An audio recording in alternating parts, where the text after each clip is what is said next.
आपने good cop और bad cop की कहानी तो सुनी ही होगी, जहां एक मारता है और एक पुचकारता है। चलिए एक एग्जांपल और देता हूं। एक बड़ा नेता का उद्यमी बेटा जितने भी काले काम कराने होते हैं बाप को उद्यमी बेटे से करा लेता है, और अब बाप बेटे के चुंगल में फंस चुका है कतर, क्योंकि कतर के ऊपर मारी है इजराइल ने मिसाइल, जिसकी वजह से कतर गया है बौखला, क्योंकि उसे संरक्षण था अमेरिका का। अमेरिका का संरक्षण होने के बावजूद भी उस पर मिसाइल क्यों मारी गई है, सारी दुनिया देख रही है।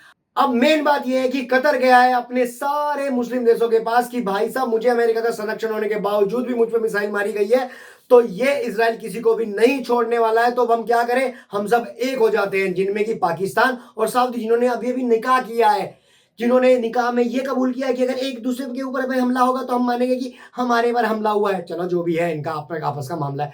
और उसके बावजूद तुर्की और सारे के सारे मुस्लिम देश एक साथ आ गए। एक साथ आके क्या किया, इन्होंने कद्दू कसा और मिठाई बनाई। मिठाई बनाई कहां लेके गए, लेके गए सीधे अमेरिका, अपने आका के पास। कहा कि भाई साहब आपका बेटा बहुत मारता है, बहुत मारता है, आप प्लीज इसका कुछ कीजिए। तो हमारे वहां बैठे हुए ट्रंप ताऊ जी, उन्होंने कहा कि अच्छा ऐसा हो रहा है, थोड़ी एक्टिंग का पहाड़ा दिखाया कि अरे ऐसा हो रहा है, मुझे तो पता ही नहीं।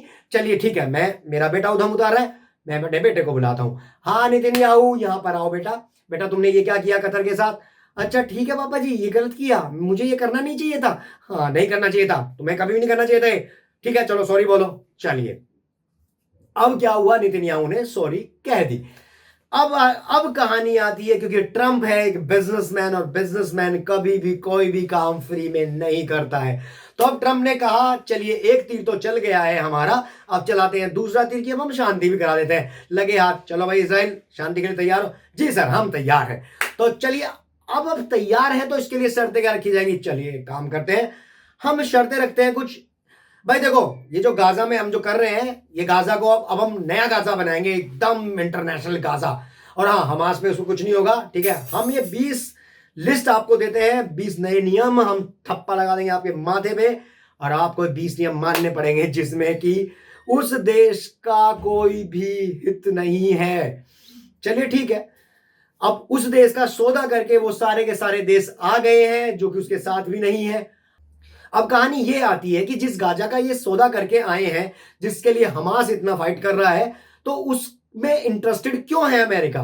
क्योंकि सबसे बड़ी बात क्या है, जियो पॉलिटिक्स की सबसे बड़ी बात है। जैसे ही दुबई हाईलाइट हुआ है, सारे इन्वेस्टर वहां गए हैं, तो इनके दिमाग में आ गया कि मिडिल ईस्ट, क्योंकि मिडिल में है तो सबका आना जावन वहीं पे ही लगा रहता है। तो दे वांट एक ऐसा प्लेस कि जहां पे हम लोग मोर इन्वेस्टर खोद के लाएं, जहां पे हम लोग मोर इन्वेस्टर लाएं, जहां का इंफ्रास्ट्रक्चर बनाएं, क्योंकि इजराइल के पास तो बहुत ही सीमित जगह है ना, वहां पे सब जगह सारी चीजें नहीं कर सकते।